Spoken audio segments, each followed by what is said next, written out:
Salut à tous, c'est Kazin, j'espère que vous allez bien et on se retrouve pour une petite vidéo blabla, voilà tout simplement. Je vais la poster directement, sans montage, sans rien, tranquillou. Enfin, tu me diras, je dois certainement en faire rigoler plus d'un quand je parle de montage parce que c'est vrai que je pratique pas trop le montage vidéo, hein, tu le sais.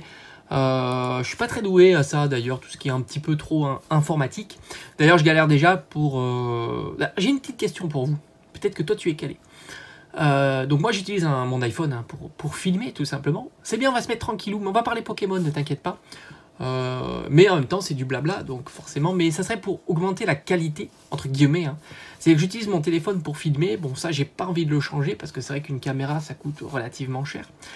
Mais pour enregistrer, et je me demandais si j'achète un micro. Alors déjà, est-ce qu'un budget, le micro standard que tu peux trouver sur les marketplaces à, je sais pas, une trentaine d'euros, avec le micro, puis je le mettrai sur le pull par exemple, est-ce que ça fait le taf?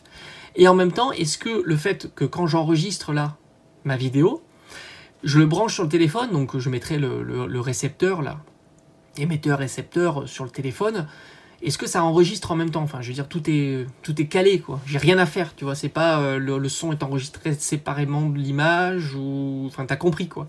Est-ce que tout est enregistré sur la vidéo? Voilà, c'est ça, c'est mon interrogation. Est-ce que 30 euros, tu penses que 20-30 euros, on va dire, pour un budget d'un micro, avec, type micro qui se met sur le pull, ça passe ou pas? Voilà, bon, petite parenthèse. Je suis allé voir... les boutiques un petit peu là tout à l'heure tranquille, et tu sais qu'en ce moment il y a des offres hein, dans les grandes surfaces, tout ça, et tu peux avoir du différé, hein, on appelle ça, moi j'appelle ça du différé, c'est-à-dire tu dépenses 50 euros, tu récupères 15 euros de bon d'achat à utiliser, alors est-ce que tu as des créneaux à utiliser ou pas, enfin franchement je sais plus, mais enfin peu importe, tu récupères une quinzaine d'euros, et j'étais très très surpris, sans compter que dans mon Carrefour, tu l'as pu le voir, hein, je t'avais fait déjà une vidéo, il y avait du Zénith Suprême et des coffrets Jirachi qui sont déjà en promotion. Puisque le coffret, c'est assez marrant d'ailleurs, parce que je n'ai jamais vu le coffret Jirachi sans être en promotion. 20 euros. Ce qui au final, il est pas nul le coffret Jirachi. On peut peut-être trouver ça nul, mais je me souviens plus exactement, mais il me semble qu'il y avait des séries qui étaient pas si mauvaises à l'intérieur. Tu avais du EV3, du Star Étincelante, peut-être même du EV2. Donc au final, pour 20 euros, tu avais une carte exclusive Jirachi. C'était pas mal.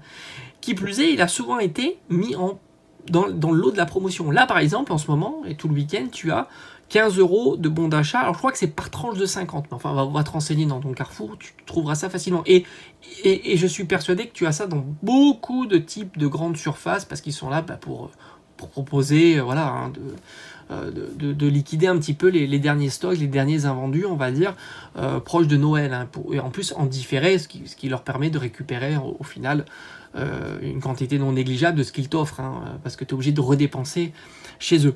Et tu t'aperçois, alors franchement j'ai vu du Zénith Suprême, je me dis mais c'est pas possible ça, Zénith Suprême avec du 50 euros pour 15 euros, tu peux même caler un 50 euros, hein, je pense, hein, parce que si tu as du Zénith Suprême, si tu as du Tripack, parce qu'il y a des Carrefour qui ont beaucoup plus de stock que chez moi, moi c'est vraiment pas top, hein, je te l'avoue, hein.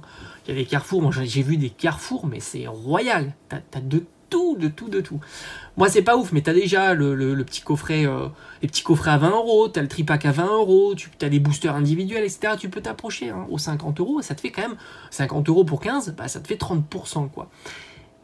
Et j'étais super surpris, mais il n'y a pas un tripack qui est parti depuis la dernière fois. Il n'y a pas un coffret qui est parti depuis la dernière fois.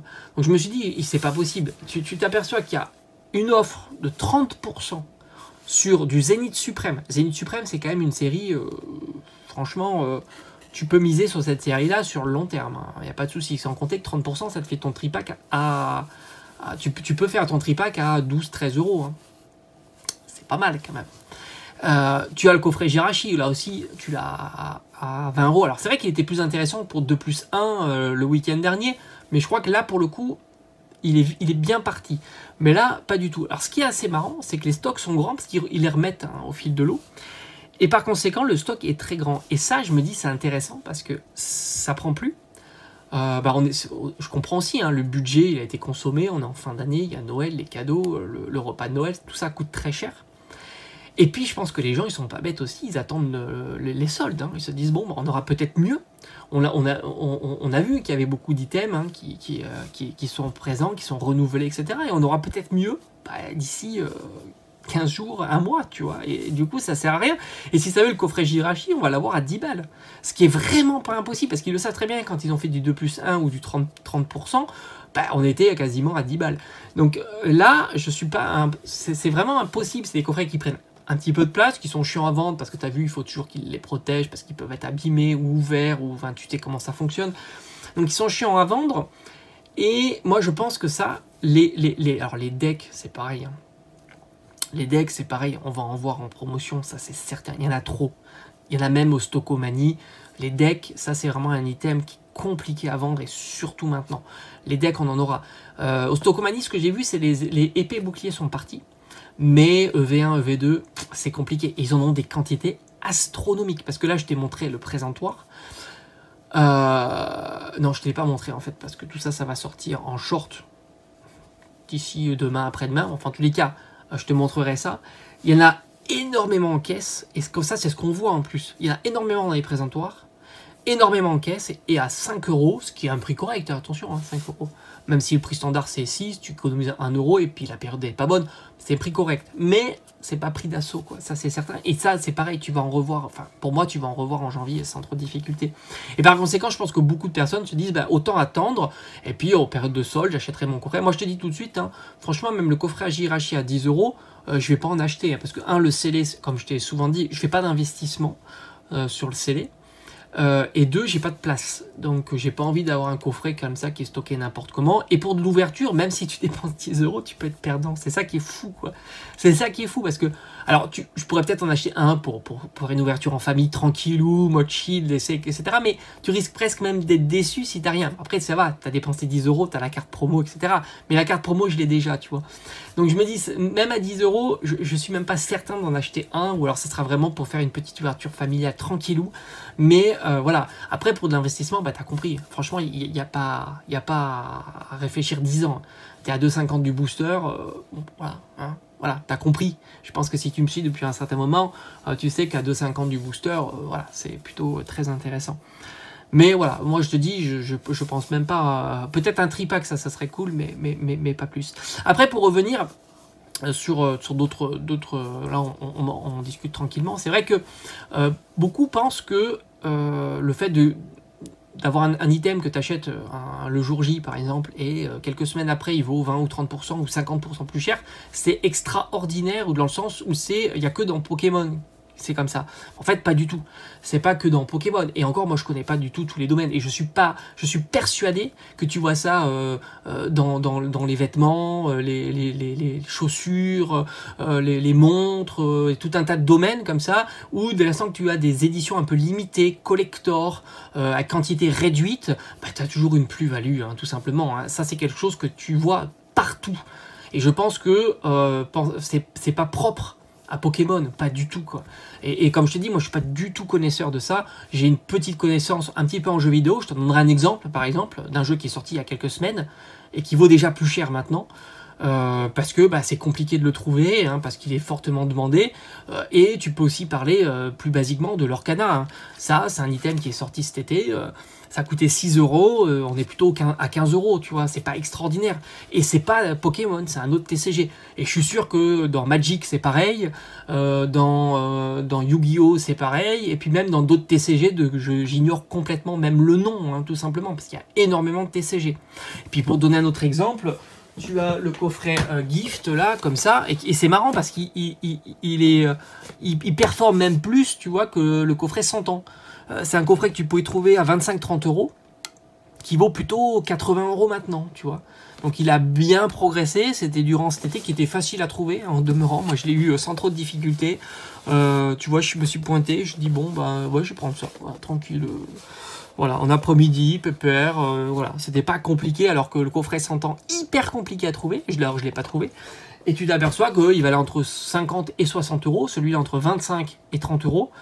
Et là, en ce moment, il est plutôt entre 90 et 100 euros. Alors, je dis pas qu'il se vend pas de temps en temps à 120 ou 130 euros. Il peut même se vendre 200. Hein. C'est pas impossible qu'une personne pense que 200 c'est son prix, je l'achète. Mais je te dis juste que tu peux le trouver entre 80 et entre 90 et 100 euros. Comme ce gift, tu peux le trouver grosso modo en cherchant bien à 75-80 euros. Voilà. Tu peux le trouver à ce prix-là. Et c'est pas propre à Pokémon. Je pense que tu as d'autres domaines comme ça, comme les chaussures. Je sais que les chaussures de marque ou certaines chaussures sont prisées, mais c'est un domaine que j'ignore complètement. J'ai juste entendu dire, comme des sacs, la maroquinerie, les trucs de marque, même c'est encore même pire que Pokémon, hein, mais largement pire. Tu as des fois 200, 300, fois 1000 même en pourcentage, tu vois, en pourcent. Hein. Attention, hein, 100%, 200%, 300%, enfin, x1, x2, x3, hein, pas plus. Hein. Voire même x10, tu vois, parce que c'est des trucs ultra collector, ultra limités. Et puis, pour te donner un truc plus basique que je connais, le jeu vidéo, par exemple. Ça, c'est un item que... Enfin, c'est un item. Je suis trop... Ça, c'est un jeu que j'ai acheté il y a quelques mois, hein, tout simplement. J'avais payé ça 40 euros. Voilà, c'est un petit jeu sympa. Hein, c'est un jeu de rôle qui est tiré d'un jeu de GameCube qui n'a jamais été traduit. Le 2 n'a pas été fait en version française. Enfin, plutôt pour les consoles françaises, parce que je crois qu'il est même... Peut-être que GameCube s'est traduit. Et c'est un jeu que tu trouves pour une quarantaine d'euros. Maintenant, alors de temps en temps, tu as des réassorts qui sont pris d'assaut. Hein, pareil que Pokémon, quand tu as des réassorts, ils sont pris d'assaut. Mais hors réassort, il vaut plutôt 70 euros. Voilà, pour un jeu que tu pouvais acheter pour 40 euros. Donc là aussi, tu vois, tu as eu une plus-value d'au moins 50% sur l'item. Donc c'est pas propre à Pokémon. Tu t'aperçois qu'il y a plein de domaines. Et je suis persuadé que si tu commences à gratter toi-même, faire ta propre expérience sur d'autres domaines, des t-shirts, des baskets, des sacs, peut-être même des CD musicaux tirés à des exemplaires collector ou des choses comme ça. Si ça veut dans tout un tas de domaines, tu as bien mieux que Pokémon, qui surtout en ce moment est plutôt en souffrance. Tu l'as vu sur 151. Alors oui, il y a quelques items qui sont un petit peu appréciés, comme Ultra Premium, qui est passé grosso modo de 150 à 200 euros. Alors je dis pas qu'il n'y a pas des ventes à 230, hein, c'est pas mon propos. Mais disons que si tu le cherches bien, en cherchant bien, tu peux le trouver à 200 euros. Et lui, c'est pareil, si tu le cherches bien, peut-être que tu pourrais avoir des offres à 60 euros, ce qui permettra de réduire un petit peu comparativement à son prix de départ. Mais ça, je pense pas que ça soit propre à Pokémon, et je pense que dans tous les domaines, c'est comme ça. Les choses, il y a des tensions, des items plus collector. Et là, par exemple, Baiten Kaito, on pouvait le savoir, que ça allait être un jeu qui allait être plutôt populaire, parce qu'on connaît la tendance, on connaît les tirages, on connaît tout ça, et que c'est souvent faiblement tiré, et pris d'assaut à la sortie, un petit peu comme l'Orcana pour le chapitre 1. Alors évidemment, ils ont coupé l'herbe sous le pied avec les différents reprints, mais voilà, tout ça, c'est des choses qu'on peut un petit peu sentir ou imaginer. Mais ça reste pas propre à Pokémon, c'est propre tout simplement au domaine de la collection, principalement la collection. Et la collection, elle touche tous les domaines, hein, si ça veut. Il y a même sur les figurines aussi. Je sais que ça se fait beaucoup sur les figurines. J'en avais entendu parler il y a quelques années, quand il y avait un boom sur les jeux vidéo, sur les éditions collector par exemple, sur les figurines aussi. D'ailleurs, il y a eu les Amiibo à une époque. Rappelle-toi les Amiibo, ceux qui ont suivi ça, tu pouvais les revendre 3-4 fois plus cher par rapport à un Amiibo à leur sortie, tu vois. Je me souviens, hein, c'était la folie les Amiibo. Et puis ça s'est arrêté avec les différents reprints, un petit peu comme Pokémon. Donc tu t'aperçois que ça, c'est pas du tout propre à Pokémon. Et si tu as de l'expérience un petit peu dans ce domaine-là, de tout ce qui est un petit peu collection, collector, eh ben, tu t'aperçois qu'il y en a partout, hein, tout simplement. Allez, sur ce, on ferme la parenthèse. En tous les cas, franchement, moi je pense qu'on va pouvoir se régaler durant le mois de l'année prochaine. L'année prochaine, sur tout un tas d'items qui vont revenir. D'ailleurs, je pense que Pokémon Company reprint beaucoup d'items en ce moment. J'ai l'impression qu'ils changent un petit peu la façon de faire dont on a connu depuis 2-3 ans, on va dire, où c'était vraiment compliqué. Et j'ai l'impression que maintenant, ça va un petit peu revenir plus tranquillement et avoir plus de disponibilité. Et par conséquent, ben, voilà, les prix vont s'aligner, tout simplement. Hein, et ça va être... comme je t'avais dit, hein, il va y avoir tout un tas d'acteurs qu'on ne voyait plus, hein, tout un tas de boutiques qu'on ne voyait plus proposer du Pokémon, qui vont maintenant reproposer du Pokémon, comme Digifi, comme Stockomanie qui le fait maintenant. Il y en a même eu Lidl, ce qui était fou quand même. Et on aura peut-être même des Nose qui vont proposer, pourquoi pas des decks par exemple, parce que les decks c'est vraiment l'item qui se vend le plus difficilement en ce moment. Allez, je te dis à bientôt.